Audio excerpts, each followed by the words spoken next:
the rescue movie. It's a staple subgenre of drama and action, one where our heroes must fight all the odds to get their friend or loved one back home. Matt Damon has cemented his entire career almost on getting home, and you might think that this particular subgenre doesn't really have anything new to offer. I'd argue that the recent film Last Breath, based on the 2019 documentary, has a few new ideas and a shockingly expedient countdown that makes the whole film as claustrophobic as its underwater setting. When a group of deep-sea saturation divers working 100 meters beneath the surface of the water have their support vessel's dynamic positioning system malfunction and fail, one of them, Chris Lemons, is trapped and cut off from his oxygen umbilicus, leaving him on the seafloor with extremely limited oxygen resources.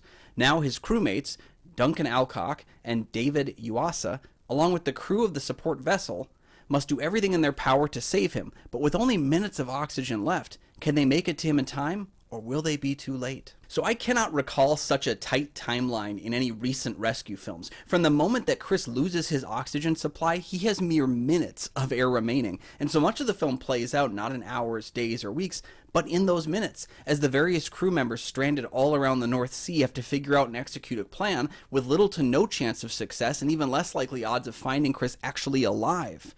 The whole back half of the film plays out rather quickly and gives enough insight for someone like myself who did not see the documentary or know about the story prior, as well as not entirely understanding deep-sea saturation divers. There's enough information here to help you out. So that's kind of the fascinating structure of Last Breath. It runs a tight 93 minutes. Most of the first half of the film is slow setup, putting the various dominoes in place and providing just enough character development for Chris, while somewhat shortchanging Duncan and David, before that latter half kicks the whole proceedings into high gear and leads to a satisfying and shocking conclusion that certainly had me holding my breath more than once. Now, Cole and Liu are both solid here, but it's Woody Harrelson who stands out in an old dog kind of role, the man on what could be his last trip out before hanging it up.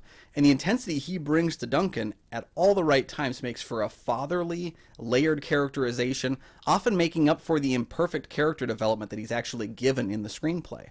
He's able to infuse a little bit of that Woody Harrelson charm as necessary, and it makes for one of the best performances in this early part of 2025. Now, Last Breath is not a full reinvention of the classic rescue story, but its handling of the true life events, the brisk pacing, some great work from its cast, particularly Harrelson, make for a more unique and thrilling experience in the lower depths of our world.